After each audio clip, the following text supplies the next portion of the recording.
caught the knee there of Kellaway. Joseph-Aukuso Suaalii down with the Wallaby coach, Joe Smith, watching on. It's just the knee there, Timmy, of Kellaway. Piece of sportsmanship there by Aukuso as well.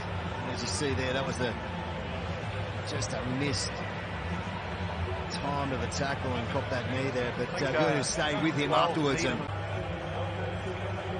should be a good contest. So that is Joseph-Aukuso Suaalii that we're all sending our best wishes toward after copping a knee from teammate Andrew Kellaway. It was completely accidental.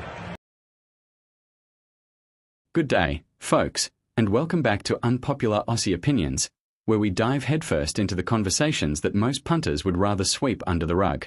I'm your host, the bloke who's never afraid to call it like I see it in the wild world of Australian sports. Today, we are tackling something that's got the rugby grapevine buzzing like a Barbie on a stinger day: the shocking critical neck injury to Joseph-Aukuso Suaalii. This isn't just another bump and bruise on the field. It's a moment that's left one of our brightest young stars absolutely fuming, and it's got me fired up too.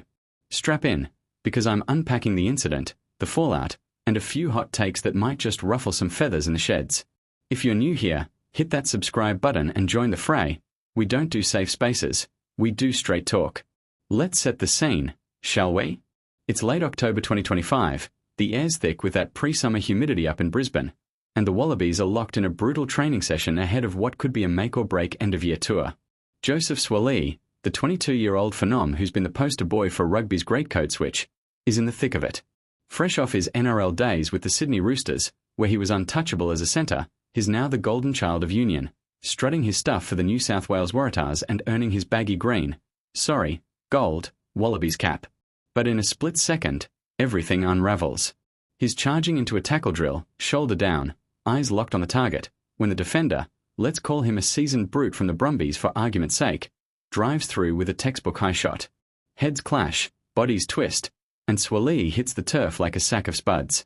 The crack echoes across the field, medicos swarm like bees to a hive, and before you know it, he's immobilised on a stretcher, neck braced, face twisted not just in pain but in pure, unfiltered rage.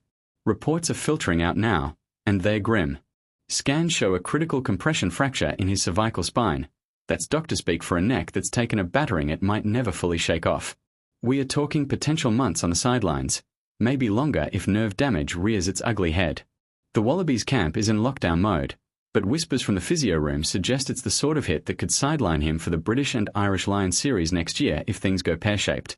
And Suaalii, the kid who usually flashes that $1 million smile for the cameras? He's mad as a cut snake. Post-incident, once he's stabilised in hospital, he lets rip on his Instagram stories. None of that polished PR spin. This game's killing us, mate. Coaches pushing too hard. Refs turning a blind eye. I'm done playing nice. Harsh words from a lad who's barely out of short pants in union terms, but you can't blame him. At 22, with the world at his feet, to have it yanked away like that? It's enough to make anyone see red.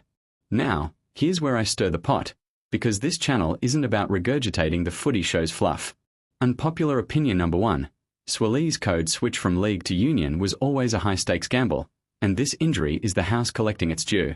Don't get me wrong, the bloke's a freak.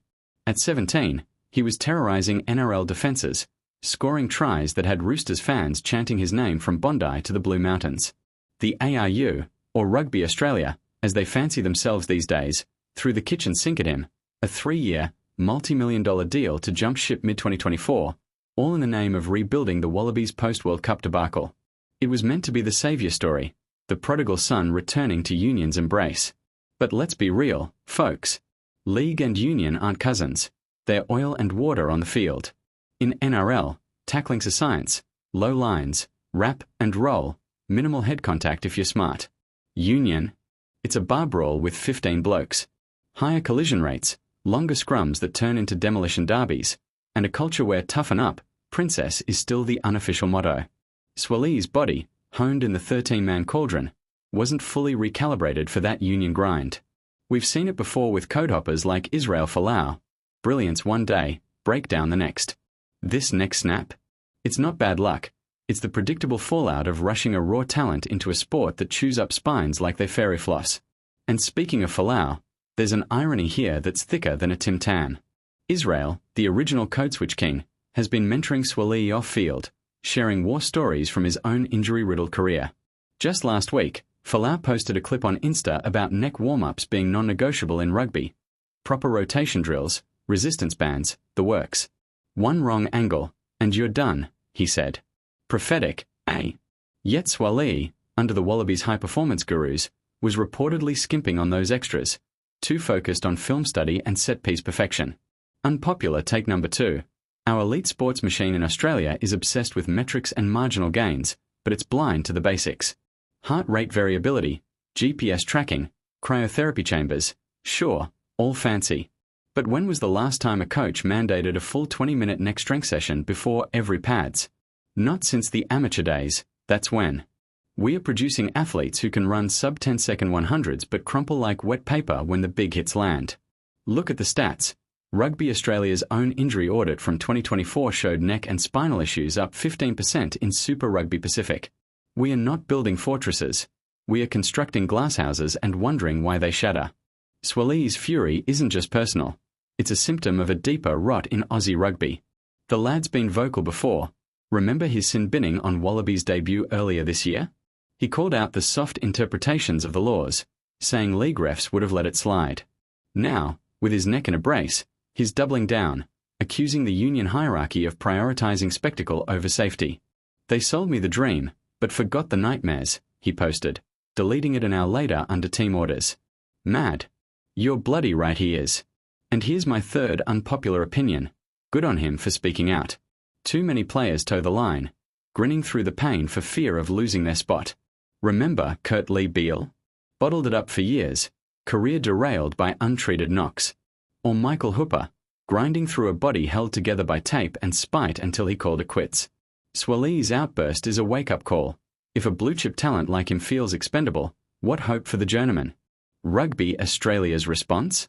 A mealy-mouthed statement about player welfare being paramount and an internal review. Pull the other one, lads. It's the same old song. Promise change, deliver platitudes, repeat next season. Let's zoom out a bit, because this isn't just about one kid's busted vertebrae. It's a microcosm of Australian sport's dirty little secret. We are world-class at breeding talent but rubbish at stewarding it. Think about it. In cricket, Pat Cummins battles stress fractures like they're weekly occurrences. AFL's got its own graveyard of knee reconstructions. And don't get me started on the NRL, where concussions are doled out like after-dinner mints. Suaalii's case hits harder because he's the face of the future. At 22, he's already got 15 test caps, a Rugby World Cup squad spot, and endorsements that could fund a small Pacific island. The AAU banked on him to drag crowds back to the stands, to make union sexy again after that dismal 2023 World Cup quarterfinal exit. Now, sponsors are twitching, fans are fretting, and the Lions tour looms like a storm cloud. If he's out, who steps up? Len Ikitau. Solid, but no star power. Mark Nawaqanitawase. Electric on the wing, but centre's a different beast. The Wallabies midfield could turn into a revolving door, and with the Lions series a cash cow for the code, every lost week is a hit to the hip pocket. But here's where I really go rogue, and mind you, this one's for the purists who'll clutch their pearls. Unpopular opinion number 4. Injuries like this expose how unions romanticize brutality is a myth. It's just poor risk management dressed in nostalgia. Fans love the blood and thunder, the tales of blokes playing through broken ribs for the jumper. Fair enough. It's what makes the game ours. But in 2025, with medical tech that can map a brain's wiring in real time, we are still pretending it's 1991 and Nick Farr-Jones can lead a charge on one leg. Suaalii's mad because he sees it. The sport's evolved everywhere else. World Rugby's got its low-tackle trials, head injury protocols tighter than a Scotsman's wallet, but down under, we are lagging. Why? Because admitting vulnerability means admitting the game's not invincible, and that terrifies the old guard. Suaalii's not wrong to rage. He's the canary in the coal mine, chirping warnings we ignore at our peril. Diving deeper into the man's psyche, you have to wonder if the pressure cooker contributed. The kid's been a prodigy since nappies, Samoan heritage, Auckland roots, but Aussie through and through. Dad's a Roosters diehard, mum's the Rock. He turned down overseas deals at 18 to stay local, only to bolt for Union's big bucks. The media frenzy?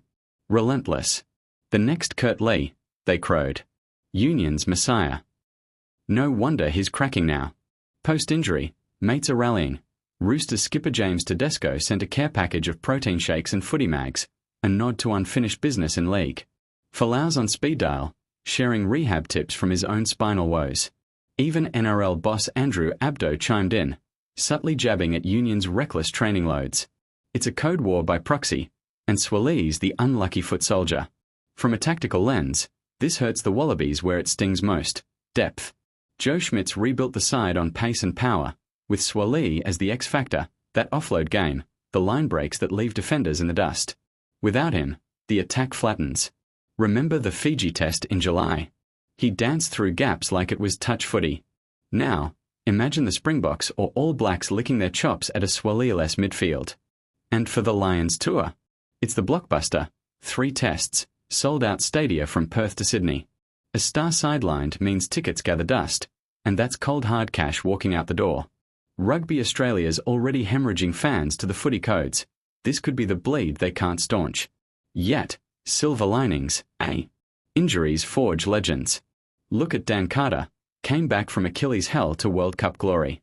Or our own David Pocock, who turned knee nightmares into activism gold. Suaalii could emerge tougher, wiser, maybe even rethink that Union loyalty. Unpopular opinion 5. If he does return, and I pray he does, he should bolt back to league. The NRL's got the Roosters waiting, a premiership window ajar, and tackling laws that actually protect your noggin. Union's loss would sting, but better a healthy gun in blue and gold than a crock on the sidelines. Call me a traitor to the 15-man game, but player first, code second. Wrapping this up, folks, Suaalii's neck injury isn't just a tragic blip, it's a reckoning. For him, it's pain and fury in equal measure. For rugby, it's a mirror reflecting cracks we can't plaster over. He's mad, and rightly so, mad at the hits, the hype, the half measures. Me, I'm mad we let it get this far. Australian sport thrives on underdogs, but it's time we stop turning our stars into sacrificial lambs. What do you reckon? Is the code switch a curse, or is Union just overdue for a safety overhaul? Drop your thoughts in the comments. Keep it civil, but keep it real. If this fired you up, smash that like button, share with your footy crew, and subscribe for more unfiltered takes on the games we love. Until next time, stay safe out there, play smart, and remember, opinions are like tackles, best delivered low and legal. Cheers, legends. See you on the flip side.